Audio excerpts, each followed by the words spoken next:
کہ اپنی بیوی کو کہو کہ محلے کی عورتوں سے دور رہا کریں۔ جن عورتوں کے ساتھ یہ اٹھتی بیٹھتی ہے ان کے گھر بیٹیاں پیدا ہوئی ہیں۔ یہ نہ ہو کہ ان عورتوں کا سایہ اس پہ بھی پڑ جائے۔ جیسے جیسے وقت قریب آ رہا تھا میرے باپ نے مٹھائی والے سے 100 کلو موتی چور کے لڈو بنوانے کو کہہ دیا تھا۔ کہنے لگے جیسے ہی پوتا ہوگا پورے گاؤں میں موتی چور کے لڈو بانٹوں گا۔ 8-10 بکرے گھر میں موجود تھے جنہیں میری ماں روز چارہ ڈالتی تھی اور وہ اسی لیے پالے جا رہے تھے کہ جیسے ہی میرے گھر بیٹا پیدا ہو تو ان بکروں کو کاٹ کے پورے گاؤں کی دعوت کی جائے گی۔ ہر طرف خوشیوں کا سما تھا۔ جب میری بیوی کو 7واں مہینہ ہوا تھا تو اسے چیک کرنے والی دائی آئی تو کہنے لگی سردار صاحب آپ کے بیٹے کے گھر بیٹیاں پیدا ہوں گی، اور وہ کافی پرانی دائی تھی، وہ کافی تجربے کار بھی تھی۔ یہ سننا تھا کہ ابا غصے سے کھڑے ہو کے کہنے لگے منحوس عورت کیا بکواس کر رہی ہو، پچھلی 7 نسلوں سے ہمارے خاندان میں کسی نے بیٹی پیدا نہیں کی اور اب تو کہہ رہی ہے کہ میرے بیٹے کے گھر بیٹیاں پیدا ہوں گی۔ میرے باپ کا لہجہ گرجدار تھا، دائی کی تو رنگت ہی اڑ چکی تھی۔ میرے باپ نے دائی کا گلا دبانا شروع کر دیا، کہنے لگا کہ اگر میرے گھر پوتیاں پیدا ہوئیں تو میں تجھے زندہ نہیں چھوڑوں گا۔ وہ کافی ضعیف قسم کی دائی تھی۔ میں نے جب یہ دیکھا تو ابا کے پاس چلا گیا اور ان کے ہاتھ سے دائی کی گردن چھڑانے لگا، لیکن پتہ نہیں ابا کو کہاں سے اتنا جنون سوار ہو گیا تھا۔ بڑی مشکل سے میں نے اپنے باپ کے ہاتھوں سے دائی کا گلا چھڑایا تھا، ورنہ شاید وہ مر ہی جاتی۔ ابا کو پیچھے کیا اور ہاتھ جوڑ کے دائی سے معافی مانگ کی باہر بھیج دیا۔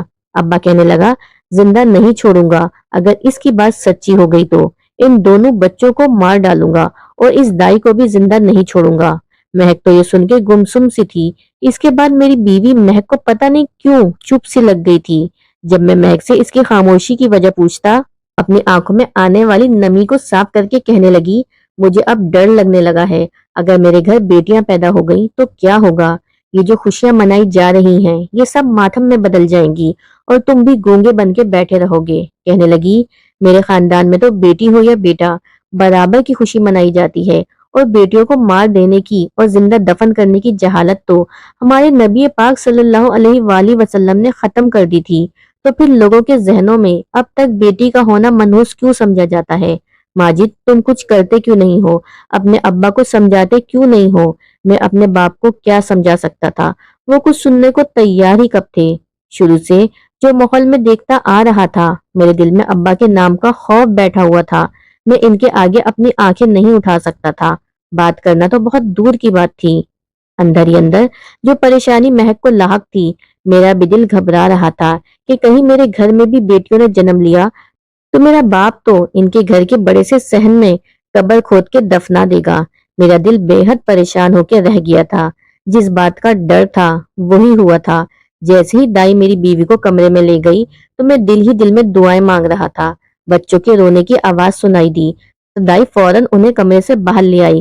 اتفاق تھا کہ ابا اس وقت گھر پہ نہیں تھا۔ دائی کہنے لگی بیٹیاں ہوئی ہیں۔ یہ سن کے تو میں سانس لینا بھول گیا تھا۔ میری ماں بھی رونے لگی تھی، کہنے لگی تیرا ابا گھر پہ آئے گا تو تمہاری بیٹیوں کو مار ڈالے گا۔ مہک بھی روئے جا رہی تھی، لیکن پھر ایک نوکر گھر میں داخل ہوا، کہنے لگا سردار صاحب کو شہر میں کوئی کام پڑ گیا تھا، اس لیے وہ اگلے روز ہی واپس آئیں گے۔ رات ہم باپ بیٹے کی بڑی پریشانی کے عالم میں گزری تھی۔ مہک اپنی جگہ پریشان تھی۔ میں سوچ رہا تھا کہ بیوی بچوں کو لے کے کہیں روپوش ہو جاؤں، لیکن صبح جو خبر ہمیں سننے کو ملی وہ دل دہلا دینے والی تھی۔ میرے والد کا کار ایکسیڈنٹ ہو چکا تھا، ابا ہاسپٹل میں تھے۔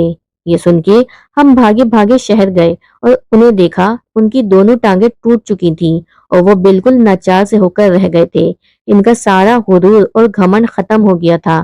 انہیں گھر لے کر آئے تو وہ رونے لگے، کہنے لگے یہ میرے ظلم کا نتیجہ ہے۔